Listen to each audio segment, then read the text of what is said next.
जो मैं आज क्राइम स्टोरी लेकर आई हूँ उसमें कातिलों को सजा देश के कानून ने नहीं बल्कि भगवान ने दी है।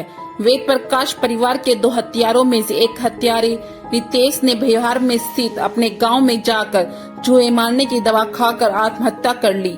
यह सब उसने अपराध बोध और पैसों की कमी के कारण किया था। उसने अपने साथियों को भी कहा था कि जिस परिवार ने हर समय उसका साथ दिया उसे मारकर उन्होंने बहुत बड़ी गलती की है। जबकि दूसरे की सड़क दुर्घटना में मौत हो गई। वह अपने 2 दोस्तों के साथ बाइक चला रहा था, तभी उन्हें एक अज्ञात वाहन ने टक्कर मार दी। उसके 2 दोस्त तो बच गए लेकिन उसकी मौत हो गई। पूरी कहानी क्या है आइए जानते हैं। उससे पहले आप मेरे चैनल को लाइक एंड सब्सक्राइब कर ले। वेद प्रकाश परिवार नैना की शादी की योजना बना रहा था। नैना वजीराबाद के एक निजी स्कूल में टीचर थी और नैना का भाई शुभम मुखर्जी नगर के एक संस्थान से इंजीनियरिंग में डिप्लोमा कर रहा था। तभी एक दिन 14 जुलाई 2016 को अचानक पूरा परिवार गायब हो जाता है। उनके घर पर ताला लटका था। ना तो आस पड़ोस के लोगों ने और न ही किसी किराएदार ने वेद प्रकाश व उनके परिवार को देखा था। उनकी सेंट्रो कार भी उसी दिन से कहीं दिखाई नहीं दे रही थी। पहले तो लोगों को लगा कि शायद वेद प्रकाश अपनी किसी रिश्तेदारी में परिवार के साथ कहीं गए होंगे, लेकिन जब कई दिन गुजर गए और परिवार वापस नहीं आया तब दिल्ली पुलिस को खबर दी गई। 17 जुलाई 2016 में वजीराबाद की एक स्कूल शिक्षिका नैना का शव उत्तर प्रदेश पुलिस ने हापुड़ में एक नहर से बरामद किया। उसकी कार भी नहर के पास ही लावारिस हालत में मिली थी। यूपी पुलिस की जांच के दौरान मृतका के पिता, मां और भाई भी लापता पाए गए और उनका पता नहीं चल सका, तो पुलिस को यह ऑनर किलिंग का मामला लगा। इधर दिल्ली पुलिस ने सह मास्टरमाइंड अभिषेक पाल को गिरफ्तार किया, जिसने एक पार्टी में अपने दोस्तों के सामने शेखी मारी थी कि वह एक बड़ा अपराधी है। उसने 4 हत्याएं की है और उसके दोस्तों में से एक पुलिस का खबरी था और उसने दिल्ली पुलिस को जब बताया तो पुलिस ने उसे गिरफ्तार कर लिया। उसकी पहचान दिल्ली के वजीराबाद गांव निवासी अभिषेक पाल के रूप में अभिषेक पाल ने बताया कि वह नैना के पिता वेद प्रकाश और उनके परिवार से अच्छी तरह परिचित था।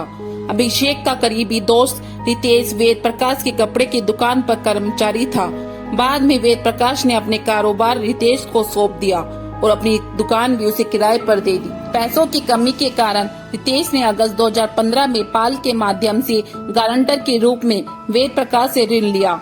कुछ समय बाद रितेश ऋण वापस नहीं कर सका, इसलिए उनके बीच विवाद पैदा हो गया और वेद प्रकाश नियमित रूप से पाल और रितेश पर अपने भुगतान के लिए दबाव बना रहा था।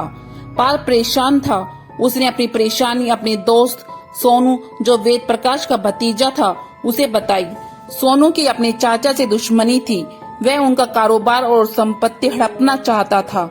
उसने पाल को वेद प्रकाश को खत्म करने के लिए उकसाया और उसे अपनी संपत्ति और कारोबार में हिस्सा देने का लालच दिया।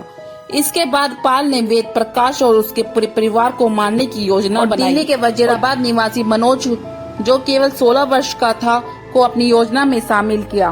पाल ने आगे बताया, उस समय वेद प्रकाश का बेटा शुभम पाल से ड्राइविंग सीख रहा था। 15 जुलाई 2016 को सुबह करीब 11 साढ़े 11 बजे पाल ने वेद को फोन करके बताया कि कार के टायर बदलने हैं। वेद प्रकाश अपने घर से बाहर आया और उन्होंने उसे कार की अगली सीट पर बैठने को कहा, जिसे पाल चला रहा था। मनोज ने उसका गला घोट कर हत्या कर दी। हत्या करने के बाद उसने उसका शव कार की डिक्की में डाल दिया। बाद में उन्हें शक हुआ कि शुभम ने उन्हें अपने पिता के साथ देख लिया था, इसलिए उन्होंने शुभम को बुलाया और दोपहर करीब 2 से 3 बजे उसी तरह उसकी हत्या कर दी और उसके शव को भी उन्होंने कार की डिक्की में डाल दिया। फिर उन्होंने अपना फोन बंद कर दिया और शव को पाल के घर ले गए। वेद प्रकाश की पत्नी साधना ने पाल को अपने बेटे को अपने साथ ले जाते हुए देखा था, इसलिए उन्होंने उसे भी मारने की योजना बनाई और क्लच वायर से उसका गला घोट दिया। इसके बाद उन्होंने नैना को बुलाया और उसी दिन रात करीब 9 बजे स्विफ्ट कार में उसी तरह से उसकी हत्या कर दी और उन्होंने नैना और उसकी मां के शवों को अपनी स्विफ्ट कार में डाल दिया और शीशे को काले रंग के पर्दों से ढक दिया। इसके बाद 16 और 17 जुलाई 2016 की रात को पाल और मनोज सभी शवों को सेंट्रो कार में लेकर उत्तर प्रदेश के हापुड़ में ऊपरी गंगा नहर पर पहुंचे और सभी शवों को उसमें फेंक दिया। पुलिस ने बाकी 3 शव को बहुत ढूंढने की कोशिश की, लेकिन वो अभी तक नहीं मिले हैं।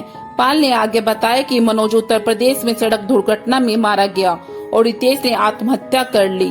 वेद प्रकाश के परिवार के 2 हत्यारों यानी मनोज और रितेश को भगवान ने ही सजा दे दी। उन्हें देश के कानून के न्याय का भी इंतजार नहीं करना पड़ा और पाल को अपनी सेखी मारना महंगा पड़ गया। अब वह सलाखों के पीछे सजा काट रहा है। फिर मिलते हैं एक नई क्राइम स्टोरी के साथ। जब तक सतर्क रहें, सावधान रहें।